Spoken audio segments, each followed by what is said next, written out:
This is the Eagle Eye Podcast with Reuben Frank. I'm Dave Zangaro. But we want to start with that quarterback list. It's good work from Greg Rosenthal from NFL.com. Ranked every quarterback in the league, not just the starters, but everyone who played. And it's actually a ranking of how they played in 2021. So he makes that very clear that it's not just a ranking of these players, but it's specifically how they played in 2021. And Rube, I made the mistake. I looked at the list before, thinking about it in my head, because I'm not sure where I would have put Hurts, off the top of my head without thinking too much into it. But this is a little higher than I think I would have said, but I agree with where he put him. He put him at 17. Yeah, and these lists are really hard to do. It seems like it would be easy, just rank the quarterbacks, but they're hard to do. And I think it's important that he kind of sets the ground rules. This is how they played last year. This isn't a projection of who I'd want to build a team with or anything like that. I would still have Pat Mahomes in my top 5, even though obviously he didn't finish the season on a high note. But yeah, it's interesting. I was a little surprised how high Jalen was, but it does make sense. I do think there's a tendency. I think people around the league look at Jalen a little differently than we all do. I mean, I think we're all in that has he done enough mode, But when you kind of step back from the outside and look at what he did as a 23-year-old, getting a team to the playoffs and playing fairly well for the most part, I can see where he would put him 17th. It does, he does back it up. Yeah, and if you start to look at the players below him, I had this tendency, I wanted to look at it and be like, well, this guy should be ahead of him, or this guy. There weren't. I mean, if you look at his list, he has Hurts at 17, Teddy Bridgewater at 18, not putting Bridgewater ahead of him. Guy in Indy at 19, not putting him ahead of him. Jimmy Garoppolo at 20. I guess you can make a case. I wouldn't. Jameis Winston at 21, Tua at 22. Jared Goff at 23, Daniel Jones 24, Baker Mayfield 25, Tyler Huntley at 26. So we're really starting to drop off here. You have to agree with it. I mean, and then you start to say, well, would you put him higher than anyone above him?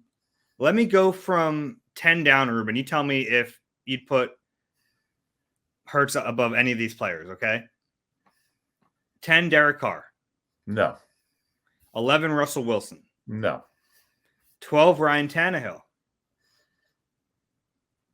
Tannehill did throw 17 interceptions this year. Just 22 touchdowns. Yeah. I was surprised Tannehill was so high. That was one guy I questioned. I might consider putting Hurts ahead of Tannehill. Kirk Cousins at 13. No. Lamar Jackson at 14. Lamar Jackson didn't have a very good year. Missed some time with injury. Missed some time. I'd probably still have Lamar ahead of him. Yeah. He's still a better version of Jalen.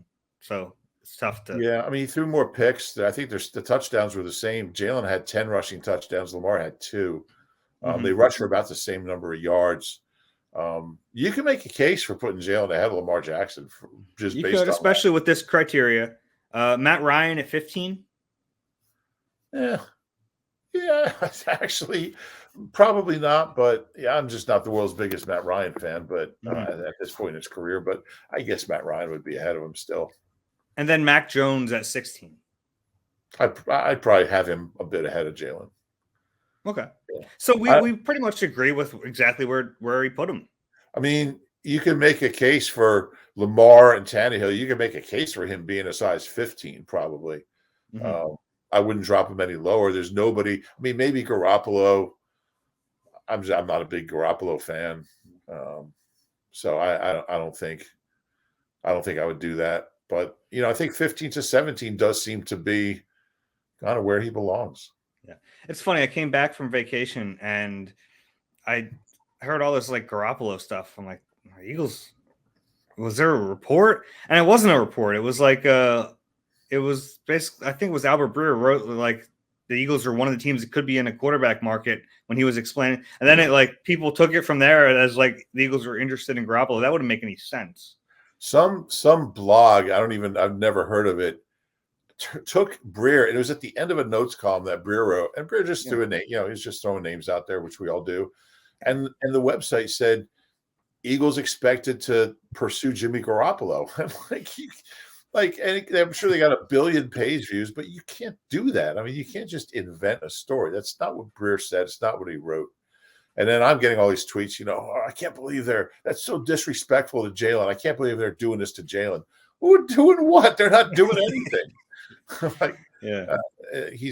Garoppolo's not coming here. So, that was a little, I guess this is, in this day and age, anything goes when it comes to some of these websites. It was funny because I started seeing stuff. I wasn't really on my phone the last week. And then this morning, I'm like looking through stuff and I'm like, where did this, I'm trying to like track it. I eventually figured out what happened. Adam Herman on our site wrote about it, like explaining it helped me out. Cause I was like, what the heck's going on here? But yeah, there's nothing. Yeah. Would you put Garoppolo ahead of Hurts or behind him? I think I'd leave it the way it was with Hurts ahead of him. Yeah. It's an interesting thing, though, because like we agree with where Jalen is, but I think we also agree that like it's probably not good enough. Yeah, well, there's no question. I mean, because you're not going to win a Super Bowl with the 17th best quarterback unless you have like a historic defense. So I would say he's got to be in the top 10 next year. I mean, he does. He just has to be there or they're going to replace him.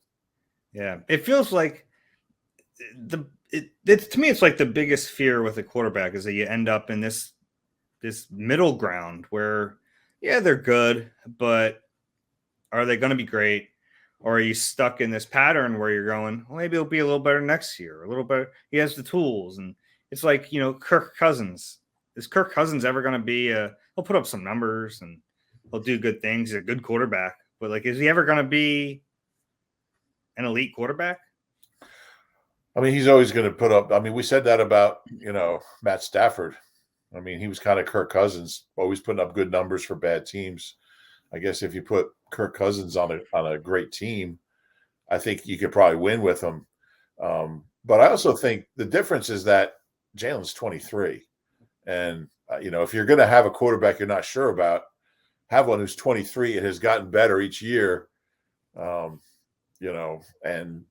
has the work ethic to get better and to keep improving, who understands where he needs to get better. And he's got a chance to get to that point. And if he doesn't, then he's not your quarterback anymore. But I'd rather, if you're going to have a guy who's not in the top 10, I'd rather have a 23-year-old than a, 29, 30, 31-year-old that what he is what he is. So and look, the way Jalen takes, as seriously as he takes all this and his work ethic and his will and determination to get better, I don't know how much better he can get, but I know he'll get to wherever he can get to just because of his determination and work ethic. And he's going to put in the work. So whether he can get to the top 10, I don't know, but I know he'll do everything he can. And it's up to the Eagles to surround him with enough weapons to facilitate that. So he's not a Matt Stafford who is a Super Bowl champion that we don't even know can be that good because of what's around him. So that's probably a bad comparison, just because their problem wasn't really weapons. It was defense and it was everything. But I still haven't given up on the kid, and obviously next year is the pivotal year. I think it's just so different when you take a guy in the second round. If they taken Hurts in the first round, these aren't questions. You're committed to the guy for a few years. Although lately, teams are changing quarterbacks a lot quicker than they used to. But I think as a second round pick, you're just always going to have, because the team's not financially as obligated as they are, if the guy's a first round pick. Yeah, and if he was a first round pick, he probably wouldn't have had I don't want to say deficiencies. That seems harsh, but he wouldn't have he'd be a better player. He'd be a better prospect. You know what I mean? So there'd be more, not necessarily a better player, but he'd be a better prospect.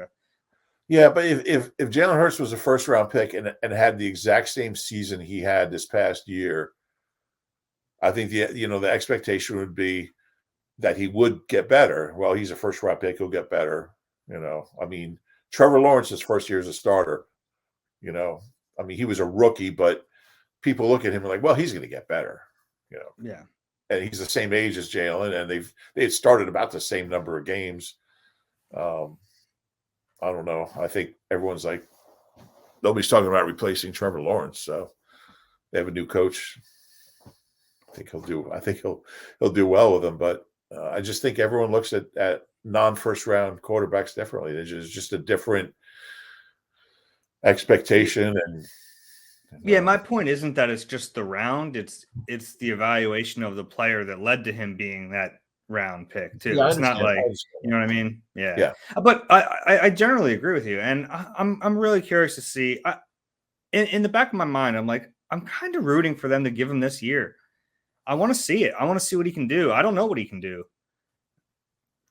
but there's still the lingering thought in the back of my mind that Howie likes Jalen Hurts, but he's going to continue to look elsewhere. Do you feel that way too? That like he's Yeah, I do. They but like that. They do like Jalen. They wouldn't have drafted him. They didn't like him, but we know what the way they think about the position. Yeah, I mean, I think it's a tug of war. I'm sure that Howie is. I mean, Howie also has this historic opportunity with 3 top 20 picks that teams don't get, and it's a chance for Howie to be Howie and really cut loose and maybe not stay at the 3 spots he's at, but start moving around and doing some different things. I just don't think he. Unless it's Russell Wilson and unless the price is reasonable, I just don't see him willing and dealing for a quarterback. I don't think they're going to bring Deshaun Watson in unless everything is resolved, which I don't think it's going to be. And Aaron Rodgers is either going to retire or be a Packer. I just don't see him at this point coming here.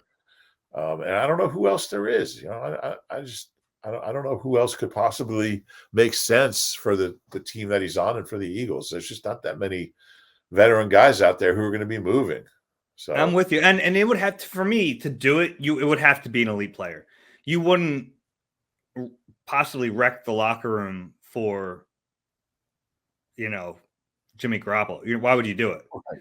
That's a lateral move. Yeah, you're not going to give something up for even if it's like, you could argue if I'm not arguing this, but you could argue it's like a slight incline. But even if it is, what's the and he's a lot older. What's Garoppolo, 29 or 30? Yeah. So we could go through the top 10 guys on here, and like very few of them make sense. I mean, Kyler Murray, I don't think. I mean, he's really that's talented. An interesting one. He's he disgruntled a little bit. It seems like there's some turmoil in that building with him. Yeah, I mean, I think the turmoil is he wants a new contract. But yeah, I mean, I would probably stay away. I mean, the way this season ended, I don't know. Let me look at his final numbers. I mean, he's obviously really talented. 24 touchdowns, 12 picks, 5 rushing touchdowns. So he had 29 touchdowns, 13 fumbles, threw for 4,000 yards, ran for 400. I mean, he's really good. But they just kept losing. You wonder about, what kind of leader is he? What kind of head of the franchise is this guy? Because it's not going well there. Yeah, I'm always aware of these guys that the first sign of trouble, they just things go really, really bad. And you can't underestimate the value of Jalen Hurts. I mean, these players love him, because of the way he plays and the way he works and the way he prepares, the way he practices. His teammates love this guy, and they'll go to the end of the world for him. And you can't underestimate the value of that. And you bring in another guy, and you that whole dynamic. Maybe the guy's better, maybe you win more games, but you got to really be careful of that dynamic changing. Yeah, well, if the guy's better and you win more games, I wouldn't be too, Well, Well, I mean, potentially. I'm saying, if the guy Oh, on paper, you say, well, we can win 11 games yeah. instead of 9. Yeah, it would have to be a big jump. I'm with Yeah. you on that. And I'm also with you that like Russell Wilson's the one guy that makes you think it's on the table. It's going to be on the table. If he's available, I think Cowie's at least going to keep an eye on it. I don't think he's going to be available, but Okay. we'll see.